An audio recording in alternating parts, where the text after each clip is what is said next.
부활에 관한 질문과 답변이라는 제목으로 하나님 말씀 증거하겠습니다. 우리 예수님께서 예수님의 사역 그 후반기를 맞으셔가지고요, 여러 진리적 공격들을 받고 계십니다. 그런데 그 가운데 계속해서 이 부활에 관한 말씀들에 대한 공격들이 있었어요. 오늘은 그 부활에 관한 부분을 예수님께서 분명히 드러내시고 또 구약 성경을 인용해서 더 이상 말하지 못하도록 그렇게 해결하시는 그런 장면이 나옵니다. 그래서 흔히 말하는 부활 논쟁장이라고 할 수 있는데요, 마태복음 22장하고 마가복음 12장에 동일한 사건이 병행 구절로 기록되어 있습니다. 거기에 거의 비슷한 말씀들이 나오고요. 그리고 우리가 분명히 알아야 할 것은 부활은, 그러니까 생명 사는 일은 있다. 우리 하나님께서는 없는 것에서 있는 것을 창조하시는 분이시기 때문에 죽어있는 그 무엇을 살리는 것은 너무 쉬운 일이다. 근데 그 능력을 인정하지 않는 이스라엘 백성들, 그것은 성경도 하나님의 능력도 알지 못했기 때문이라고 우리 병행구절 마태 마가복음에서는 그 말씀을 아주 분명하게 하고 있어요. 이 부활 논쟁을 일으키는 그 질문에 예수님이 이제 답변을 해주시면서 너희들이 성경도 알지 못하고 하나님의 능력도 알지 못하니 흔히 말하는 부활이 없다라는 말을 한다, 그렇게 말씀을 하신 거거든요. 오늘 본문의 말씀을 통해서 우리가 분명히 기억해야 할 것은 우리 하나님은 살아계신 하나님이고 생명의 원천이시다라는 사실이에요. 이걸 하나만 분명히 알고 깨닫고, 그래서 우리는 부활의 주를 섬기는 자로 부활의 자녀로서 이 땅을 살아가도록 힘쓰셔야 되겠습니다. 본문을 좀 이렇게 나눠보면은요, 27절부터 40절 말씀까지 부활에 대한 질문과 거기에 대한 답을 해 주시는 그런 장면이 나오는 것이고요. 그리고 41절부터 44절까지 우리 예수님이 기습적으로 질문을 하십니다. 그네들이 이렇게 성경 지식이 없는 것을 아시고 그네들이 즐겨 쓰는 표현들 가운데 이 영적인 생명, 이 부활의 생명을 모르게 되면 모순이 되는 그런 질문을 딱 하시는 거예요. 그래서 그러니까 다윗이 그리스도 메시아를 주라 칭하는 바로 그 부분요. 그 부분을 가지고 그들이 얼마나 성경에 대하여 무지하고 감히 메시아 되신 그리스도께 힐난하며 잘못된 질문을 하고 있는지에 대해서 깨닫게 해주시는 것입니다. 그리고 마지막 45절부터 47절까지는 특별히 외식하는 종교 지도자들, 오늘 본문의 사두개인이나 서기관은 이제 제사장들도 그렇고 바리새인 측인데요, 사두개인 측과 바리새인 측이 종교 지도자들 가운데 아주 크게 서로를 미워하고 다투고 시기하는 그런 세력들이었거든요. 그런 이들이 한결같이 외식하고 이런 질문을 예수님께 한 것도요, 사두개인들이 아주 예수님을 얕잡아 보면서 공격을 한 거란 말이죠. 경건한 척, 잘 믿는 척 하면서요, 사실은 믿음도 없고 교양도 없고 진짜 아무것도 없는 그런 상태에 있는 저런 외식하는 자들을 백성들과 제자들을 향해서 저런 이들을 피해라. 오늘 목사님이 말씀도 하셨지만 앞에 선 목회자가 사람이기 때문에 실수할 수 있고 또 완벽하지 않아요. 그래서 목회자 말을 다 믿고 따르시면 안 돼요. 지금 말씀을 들으실 때에도 그 말씀이 그러한가 하고 성경을 바탕으로, 성경을 기준으로 건설적 비판의식을 가지고 들으셔야 됩니다. 베레아 성도들이 그런 거예요. 데살로니가 교회 성도들은 하나님이 직접 주시는 말씀으로 듣고 그 말씀이 믿는 자 속에 역사하시는 좋은 신앙을 가졌지만 데살로니가 사람들보다 더 신사적이었다. 베레아 사람들을요. 왜냐하면 말씀을 들을 때 간절한 마음으로 받고, 신사적은 언어적으로 보면 열린 마음 그런 뜻이거든요. 열린 마음으로 말씀을 받되 간절하게 받았다. 그러면서도 그 말씀이 진짜 그러한가, 성경의 원리에 맞는가를 보고 상고했다고 그랬어요. 말씀을 상고하며 그 말씀이 성경의 전체 원리에 맞는지, 그 해석이 지금 우리 시대에 올바로 적용되는 건지, 바로 해석한 건지, 이런 것들을 잘 분별하면서 들었다라는 거예요. 의심의 눈초리로 바라본 것이 아니라 늘 건설적 의문을 가지고, 그리고 그 말씀이 진짜 그러한가 확인하고 상고하는 그런 마음의 태도로 말씀을 받는 것이 아주 중요합니다. 그렇게 될 때 이 목회자들이 허튼 짓을 못하는 거예요. 강대상 앞에서 자기 주장, 자기 말, 자기 해석, 이렇게 뭐 해도 성도님들은 모르겠지 하는 것을 조심한단 말이에요. 여러분, 우리 교단은 지금도 이병규 목사님의 그 강해서가 아주 큰 기준이 됩니다.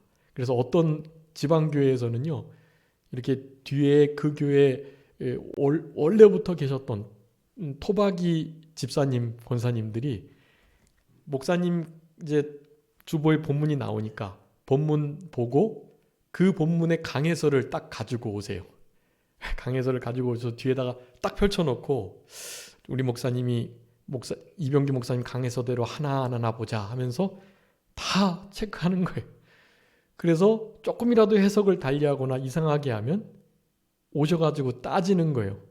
아니, 이병규 목사님 이렇게 강의하셨는데 왜 그거를 다르게 해석하시냐고 말이죠. 그렇게 하시면 안 되는 거 아니냐고 막 그러시는 거예요.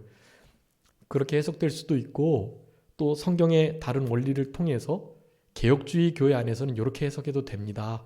아무리 말씀해도 안 돼요. 이단시하고 이병규 목사님 살아계실 때 이병규 목사님 직접 막 전화했대요. 우리 담임 목사님 강해서들 안 했다고. 그러면 사실 우리 큰 목사님이 좀 그거 그렇게 계속 된다고 한마디만 해주셨으면 되는데, 그러냐고 그러면서 당장에 교육자한테 전화해가지고 그거 저 똑바로 그렇게 강해서대로 그냥 하라고. 그분들이 다 그렇게 말씀 듣고 은혜 받고 들었던 말씀 듣고 되새김질 하시면서 은혜 받고 더 집중하고 그러는데 굳이 뭐 다른 해석이 필요한, 이런 식으로 목회자를 막 책망하시고 막 그러시는 바람에 교단이 막 힘들고 그랬단 말이죠. 그거는 결코 옳지 않습니다. 그래서 흔히 말하는 이진리 하는데요. 이 진리가 예수님의 진리여야 되는데 이 진리가 이병규 목사님 진리가 이 진리라고 그런단 말이죠. 그러면 안 되고, 너무나 귀한, 아주 통일성을 갖춘 아주 귀하고 복된 해석이긴 하지만 그것이 성경의 권위를 넘어선다거나 그 진리 해석만이 오로지 참되다고, 그것만이 유일하다고 하면 안 되는 거예요. 그 이외에 다른 여러 가지 성경 원리에 어긋나지 않는 해석들이 있거든요. 그 해석을 받아들이고 그 해석 가운데 은혜를 누리고, 이와 같은 이병규 목사님의 해석뿐만 아니라 또 다른 해석들도 충분히 하나님께서 말씀하시고자 하는 이 성경의 그 텍스트적 상황 속에서 벗어나지 않는, 어긋나지 않는 아주 균형 잡힌 해석이다 생각하면서 그렇게 성경을 볼 수 있어야만 하는 거예요. 도리어 개혁주의 교회 안에서 우리 이병규 목사님과 정반대의 해석을 하는 것들이 제법 있어요. 여러분, 정반대의 해석이니까 하나는 틀리고 하나는 맞고 그럴까요? 그렇지 않아요. 같은 진리를요, 정반대로 해석해도 그 정반대의 해석이 말이죠, 우리의 신앙과 우리의 신앙 노선, 우리의 진리를, 우리의 신앙 양심을 무너뜨리는 일이라면 그거는 어느 하나가 틀린 것이 분명하지만 사실은 다르다고 다 틀린 건 아니거든요. 정반대의 해석이라도 둘 다 하나님께서 원하시는 뜻을 포함하고 있는 아주 좋은 균형 잡힌 해석 드릴 수 있다라는 사실, 여러분 그것을 잘 기억하시는 것이 아주 중요하다고 하겠습니다. 제가 이제 이병규 목사님 강해서도 많이 읽고, 그리고 강해서를 저의 기본적인 사고의 틀이 이병규 목사님의 강해서의 틀이에요. 그 틀 안에서 이제 다른 해석들도 보고 그 해석들을 우리 성도님들께 말씀도 드리고 그러는 거예요. 요한일서에 같은 경우는 목사님의 해석과 다른 것들이 몇 가지 있어요. 그런 것을 제가 사실 이렇게 말씀을 드리고 분명하게 말씀을 드렸는데, 그런 모든 것들은 다 연합 하나 다 합력해서 하나님의 온전하신 뜻을 드러내는 것에 이용되면 되는 거예요. 그러니까 그런 열린 마음을 가지시고 하나님이 주시는 아주 좀 입체적이고 더 객관적인 그런 뜻을 깨닫고 더 성숙하게 성경을 보는 자세가 우리들에게 필요하다고 할 수가 있겠습니다. 외식하는 지도자들, 그런 자들의 잘못된 행태들을 제대로 바로잡기 위해서는 성도들이 깨어서 기도하며 성경을 잘 보면서 그 성경의 말씀과 비추어서 말씀을 듣는 건설적 비판의식이 필요하다라는 말씀을 드리는 것입니다. 자, 그래서 오늘 본문의 말씀을 통해서 우리 예수님께서 너무나 분명한 진리를 나타내주고 계세요. 사두개인들이 이걸 질문하지 않으셨으면 아마 이런 복된 해석이, 예수님의 직접 구약 성경을 인용한 해석이 안 나올 뻔했는데요. 여러분, 이 부활이 있을 수밖에 없는 명확한 그 증거, 아주 중요한 핵심적인 부활의 확증이 되는 말씀이다라고 생각하시면서 오늘 본문의 말씀을 잘 이해하셔야 되겠습니다. 여기 부활이 없다고 주장하는 사두개인들이 있었다 그랬는데요. 여러분, 사두개인들은 부활만 아니라 천사, 영, 내세, 이를테면 그런 것도 다 안 믿는 이들이었어요. 한번 읽어봐 주세요. 사도행전 23장 8절 말씀.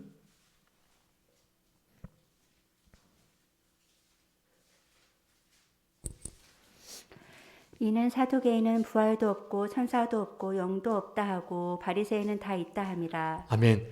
사두개인과 바리새인이 종교 지도자들 중에 아주 대부분을 차지하는 세력들인데요. 물론 사두개인들이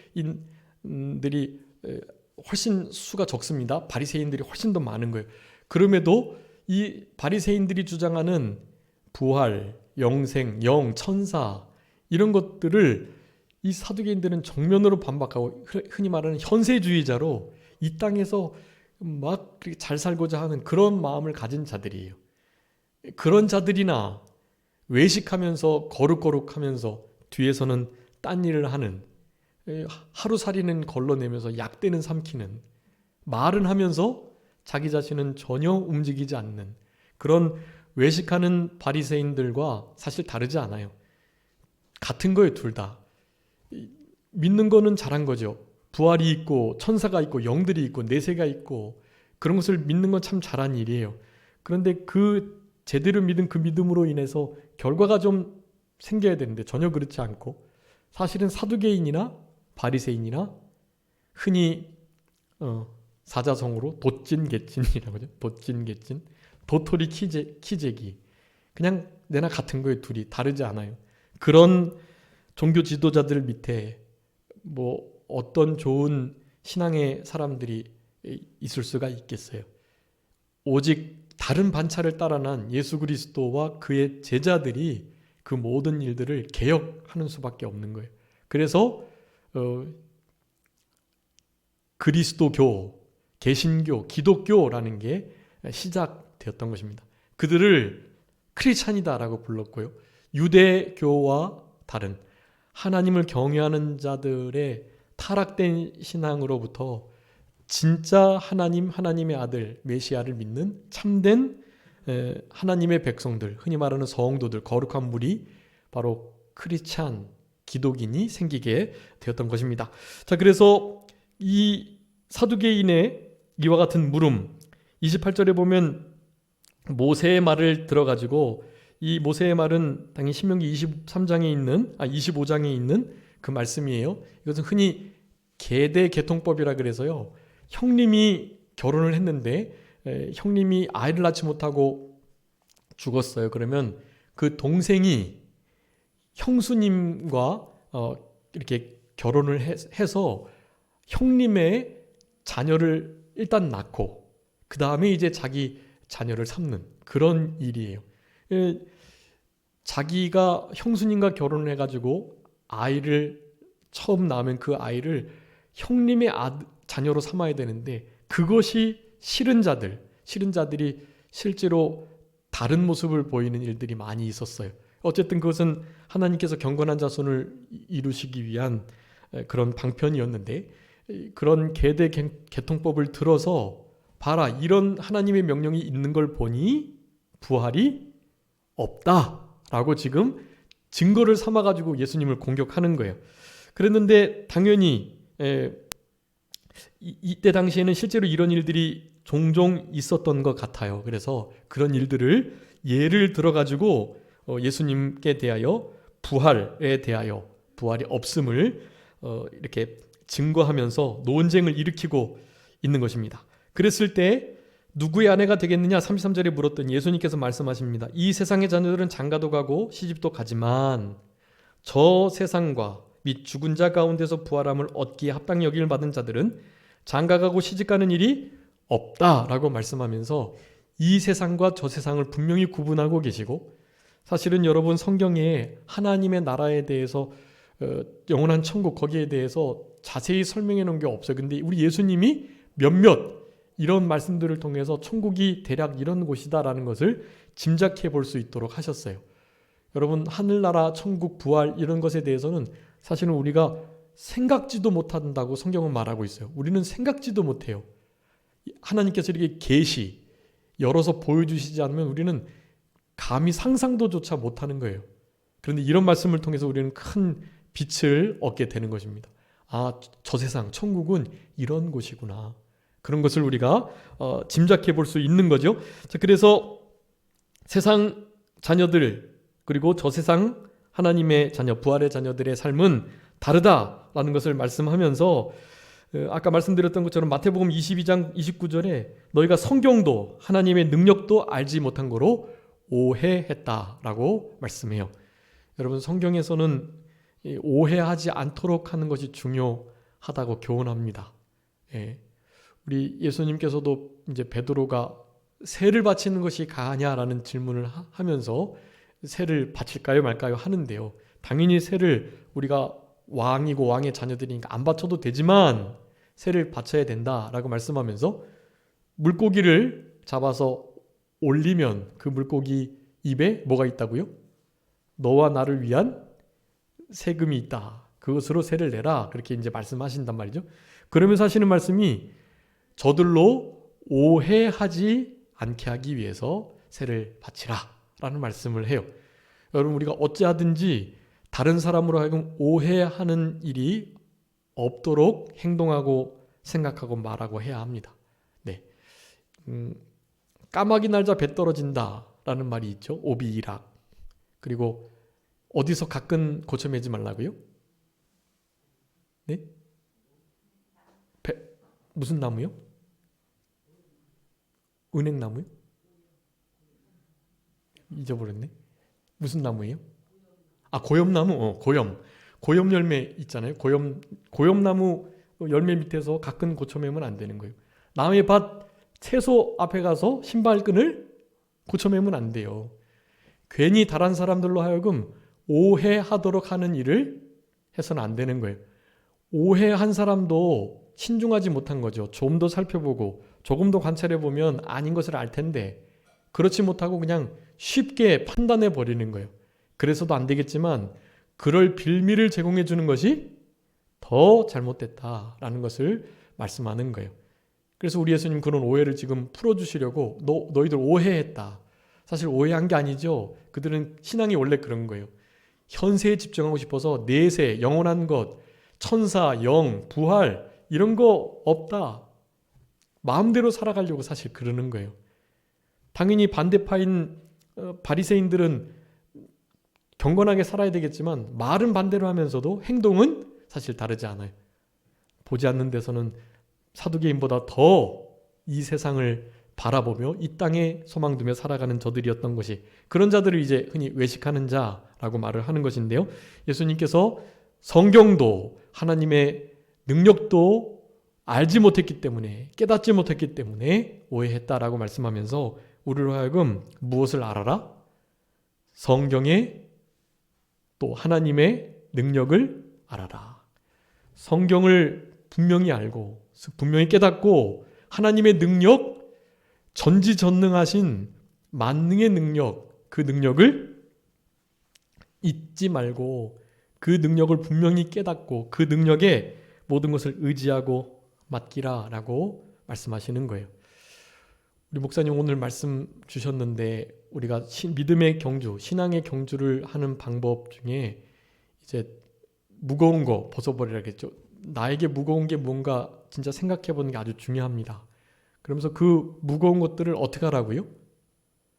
벗어내놔야 되는 거예요. 벗어내놔야 돼요. 근데 그것을 우리나라 사람들은 공짜라면 모두 마신다고요? 양쟁물도 마셔요.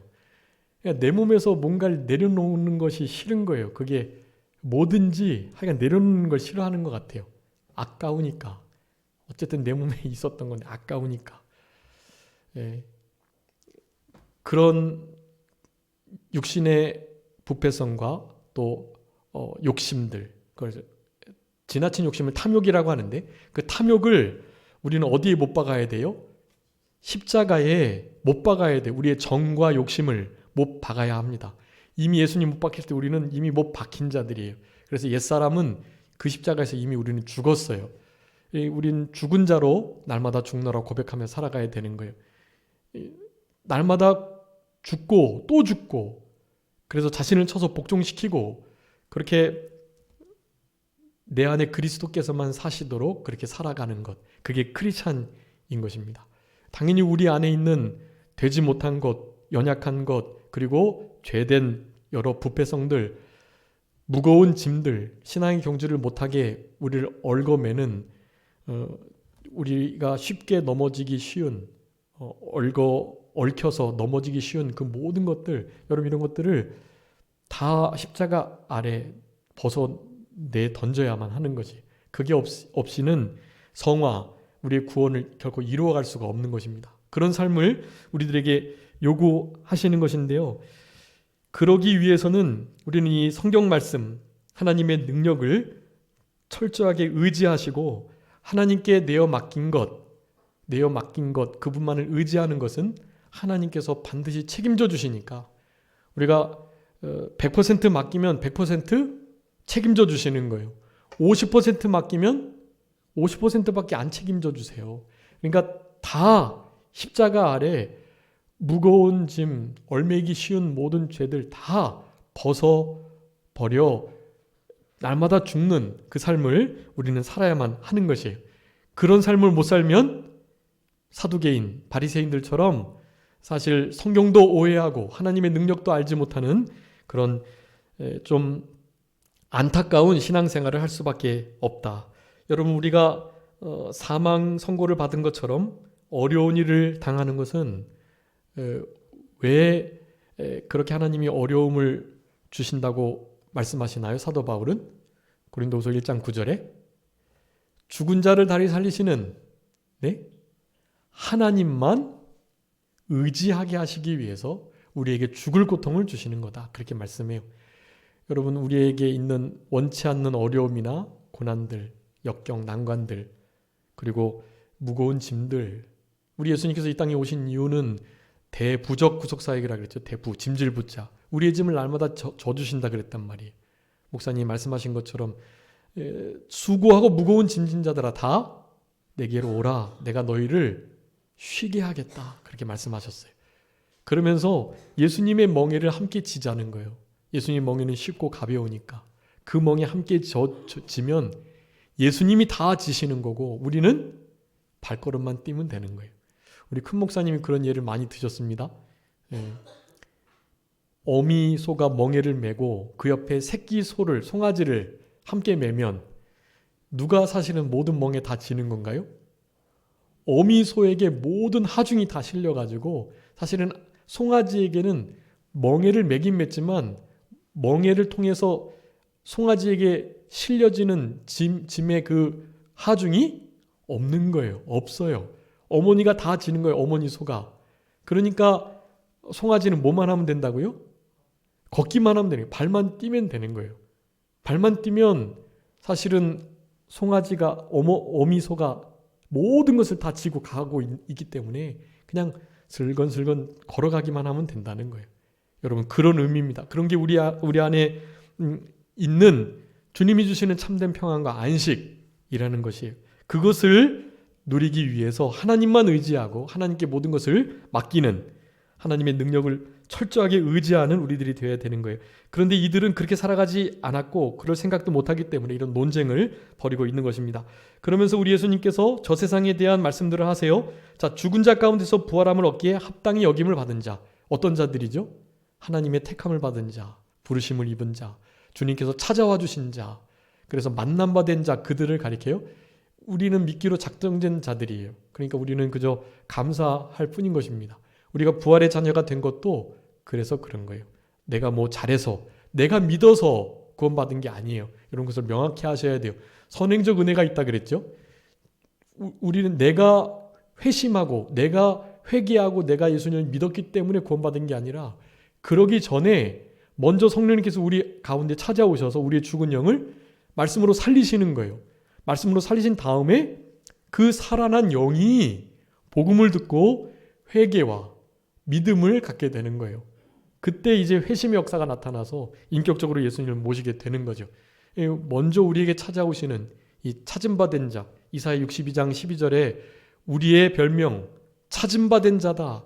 여러분은 주님께서 찾아와 주셨고 찾아내신 바 된 자들이에요. 우리는 그러니까 감사할 뿐이에요. 나를 그렇게 찾아주셔서 구원하게 해주신 거, 부활의 자녀 삼아주신 거. 여러분, 우리가 하나님의 자녀인데, 오늘 본문에 36절에 말씀합니다. 우리는 하나님의 자녀인데 무슨 자녀로서요? 부활의 자녀로서. 여러분, 우리들의 정체성이에요. 우리는 부활의 자녀예요. 그러니까 이 세상이 아니라 저 세상에 속한 자처럼 살아가야 되는 거예요. 죽을 수도 없고요. 천사와 동등하고요. 장가가거나 시집가지도 않아요. 여러분, 이런 것들이 하늘나라에서 이루어지는 세계예요. 여러분, 이런 것들을 통해서 하늘나라의 모습을 우리는 그려볼 수 있습니다. 우리 예수님께서 비유의 말씀을 하시면서 지옥에 대한 말씀을 몇 가지 하셨어요. 그 중에 하나는 지옥은 불이 어떻게 된다? 꺼지지 않는다. 그리고 거기에는 뭐가 있다? 막 구더기가 있다. 구더기가 있어서 구더기가 마치 뭐가 된다고요? 이불이 되는 거예요. 여러분, 그것은 정말 처참하고 비참한 상태를 가리켜요. 실제로 지옥에 구덩이가 있을 리는 만무하지만 실제로 그것 이상의 혐오스럽고 비참한 그런 환경이라는 거예요. 끝이 없는 무적행, 땅을 디디며 살 수 없는, 안정감이 없는, 평생, 그러니까 영원토록. 그네들도 영생하는 거 아시죠? 지옥에서 그네들도 영원히 살아요. 그렇지만 우리와는 전혀 다른 영생이죠. 우리의 영생은 하나님을 아는 것과 예수 그리스도를 아는 것이 영생이고 그분과 함께 살아가는 게 영생이지만, 그들은 지옥에서 지옥 고통을 당하면서 생명의 끝없음, 영원토록 살아가는 자들인 거예요. 그것을 심판의 부활이다, 사망의 부활이다 라고 표현하고, 둘째 사망의 해를 받은 자들이다 라고 표현하는 거예요. 그러면서 우리는 첫째 부활에 참여한 자로 오늘 본문처럼 사망이 없는 자, 죽지 않는 자들이라는 거예요. 여러분, 이것을 우리는 감사해야만 하는 것이에요. 그러면서 말씀하십니다. 이 부활의 자녀로서 하나님의 자녀인 것을 증명하시기 위해서 죽은 자가 살아난다는 것. 자, 모세가 가시떨기나무에 관한 글, 주를 아브라함의 하나님, 이삭의 하나님, 야곱의 하나님이라 칭하셨다. 그러면 38절이 아주 귀한 진리예요. 여러분, 우리 38절 한번 다 같이 읽겠습니다. 38절 시작. 하나님은 죽은 자의 하나님이 아니요 살아있는 자의 하나님이시라. 하나님에게는 모든 사람이 살았느니라 하시니. 아멘. 여러분, 이 말씀을 우리가 하나님께서 우리에게 주신 십자가 구속의 도리와 같이 아주 중요한 진리로 간직하고 계셔야 돼요. 여러분, 우리 하나님은 어떤 하나님이 아니시라고요? 죽은 자의 하나님이 아니세요. 산 자의 하나님이시다라는 거예요. 그것을 이 모세의 가시떨기나무의 글, 출애굽기 3장 6절에 우리 모세를 부르셨던 그 장면에 하셨던 말씀이에요. 가시떨기나무에 불꽃으로 나타나신 하나님께서 하시는 말씀이에요. 나는 누구의 하나님이다? 아브라함, 이삭, 야곱의 하나님이다. 여러분, 거기서 시제가 중요해요. 원래 그들이 아브라함, 이삭, 야곱이 아브라함 같은 경우는 지금 이 시대부터 아니 적어도 한 600년 전의 사람이거든요. 그런데 하나님은 지금도 그러니까 모세의 시대 때 아브라함은 600년 전 사람이란 말이에요. 모세가 지금 하나님을 불꽃 가운데 만났는데 하나님을 소개하시면서 나는 누구의 하나님이라고요? 아브라함의 하나님이다라고 소개하시는 거예요. 원래는 이렇게 했어야 돼요. 나는 아브라함의 하나님이었었다. 네, 나는 아브라함의 하나님이었었고 야곱의 하나님이었었고 아브라함, 이삭의 하나님이었었고 야곱의 하나님이었었어. 그런데 지금 이제 너의 하나님이 될 거야. 사실 이런 식으로 말씀하셔야 되는데 그렇지 않고요. 뭐라고요? 아브라함의 하나님, 야곱의 하나님, 이삭의 하나님이다 라고 말씀하셨다라는 거예요. 그것은 아브라함, 이삭, 야곱이 어떻게 있다?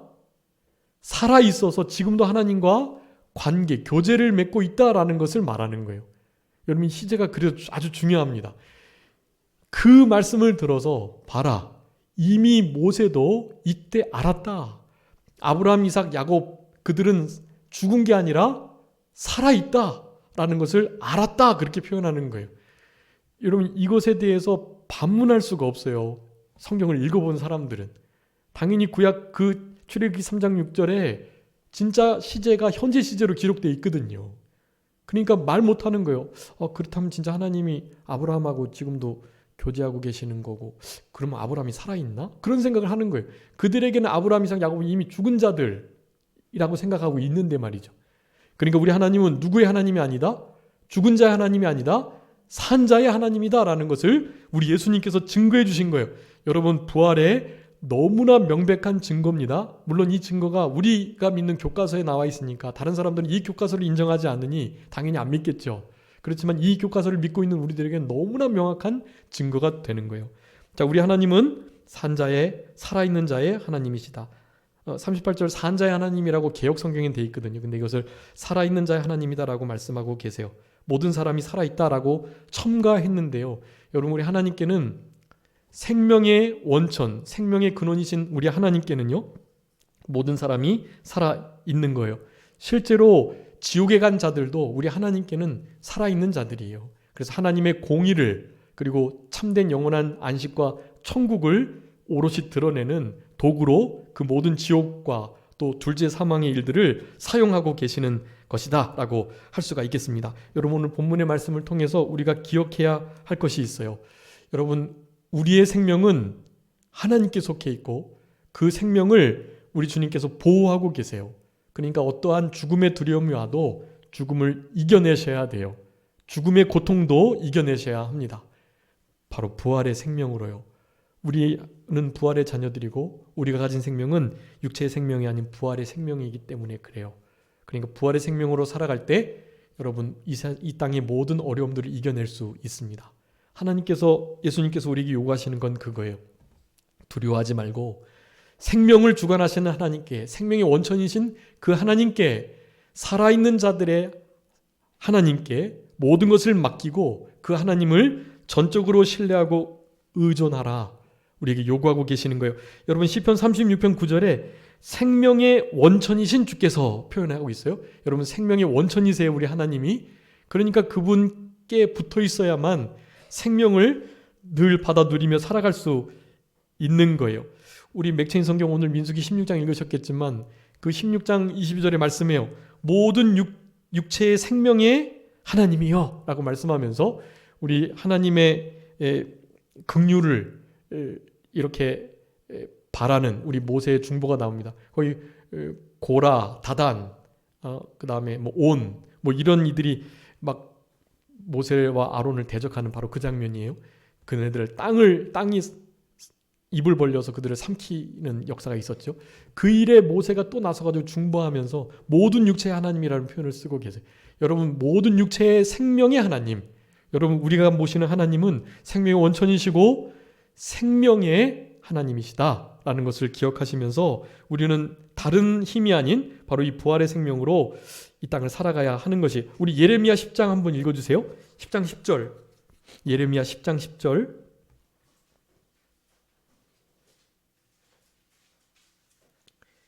예레미야 10장 10절.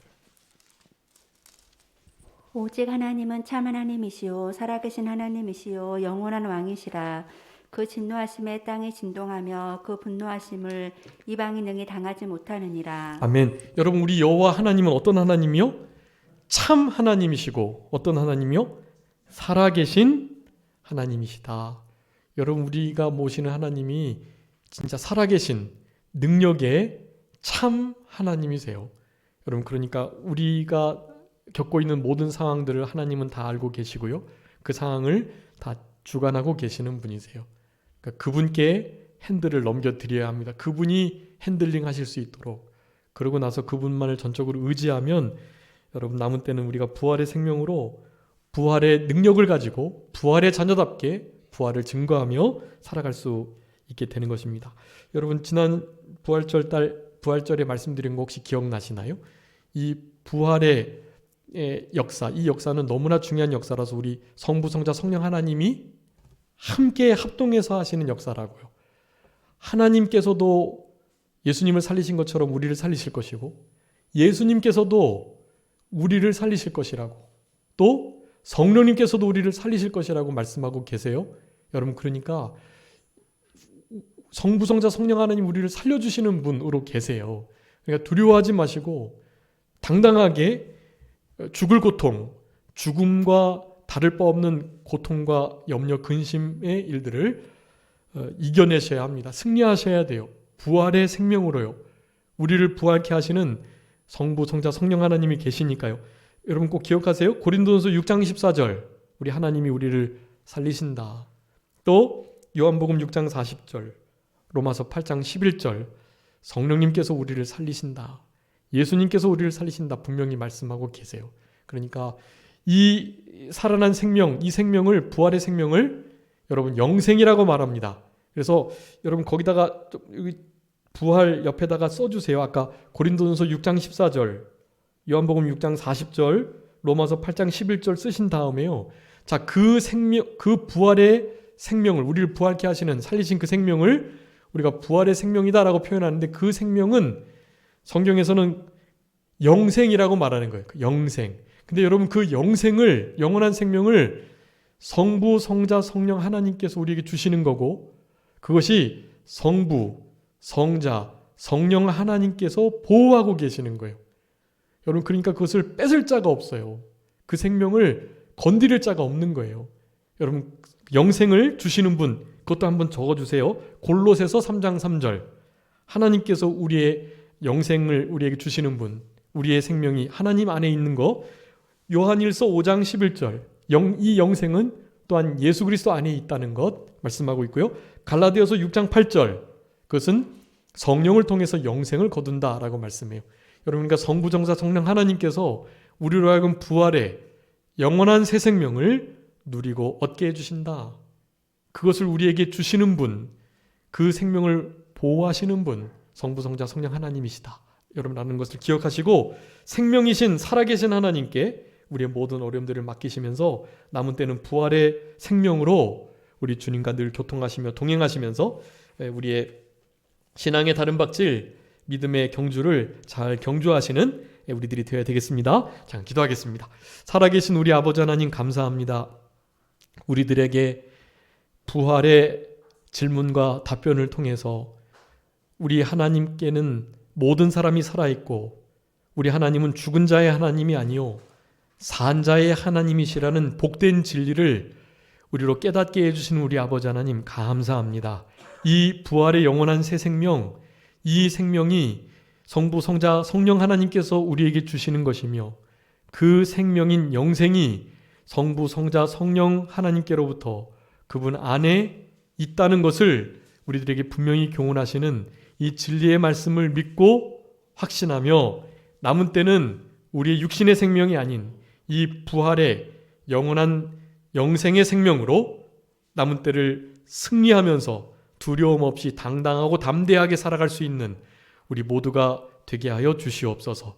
우리 하나님께서 참 하나님이시오 살아계신 하나님이시라는 이 복되고 귀한 위로의 말씀을, 이 진리를 확신하며 이 진리를 다른 이들에게 잘 증거할 수 있도록 도와주시고 아직도 죽음 가운데 허덕이고 죄로 말미암는 싹신 이 죽음의 문제를 해결하지 못한 죽어가는 영혼들에게 참된 이 복음을 진리를 전할 수 있는 우리들의 남은 생애가 되게 해주시기를 간절히 바라옵고, 특별히 원하옵는 것은 이제 내전 가운데 우리 한국으로 피난 와 계시는 우리 선교사님, 우리 최강순 목사님을, 그 가정을 우리 주님께서 붙드시고 그 모든 사역과 또 맡은 모든 역할들을 넉넉히 감당하실 수 있도록 늘 힘주시고 능력 주시고 힘주시고 또 위로하여 주시며 소망을 허락하여 주셔서 우리 주님만 바라보고 주님만 믿고 모든 사명들을 잘 감당할 수 있도록 도와주시고, 특별히 우크라이나 방주교회를 위해서 모든 사역들을 위해서 기도하시는 우리 목사님의 기도를 우리 아버지 하나님께서 들어서 응답해 주시고 가장 좋은 곳으로 허락해 주시기를 간절히 바라옵고, 그래서 우크라이나에게 우리 한국이 복음의 빚을 지고 있는데 그 빚을 잘 갚아 나가며 끝까지 그곳에서 그리스도의 향기와 또 빛과 소금 역할을 잘 감당하시는 귀한 우리 목사님과 우리 방주교회 될 수 있도록 하나님께서 역사하시고 도와주옵소서. 아버지 하나님, 이제 6월달과 7월달에 이루어지게 될 모든 상황들을 우리 아버지 하나님께서 다스려 주시고 가장 좋은 길로 이끌어 주시고 인도해 주시기를 간절히 바라옵고, 그저 우리는 기도할 수밖에 없사오니 하나님 앞에 간절히 기도할 때 우리 아버지 하나님께서 우리의 기도를 들으시고 응답하시고 역사해 주시기를 간절히 바라오며, 우리 주님이 주시는 힘과 위로와 소망을 가지시고 우리 주님 다시 오실 때까지, 인생의 종말을 맞으실 때까지 끝까지 충성을 다하시는 귀한 우리 목사님 또 사모님과 우리 예인이 될 수 있도록 이 귀한 가정을 주님께서 늘 붙들어 주시고 함께 하여 주시옵소서. 저희들 그저 기도하며 함께 동역하도록 힘쓰고, 그래서 좋은 소식이 늘 오갈 수 있도록 우리 주님께서 특별히 권고해 주시기를 간절히 바라옵고, 모든 것 주님께 맡기오며 살아계신 예수 그리스도의 이름으로 기도 올리옵나이다. 아멘.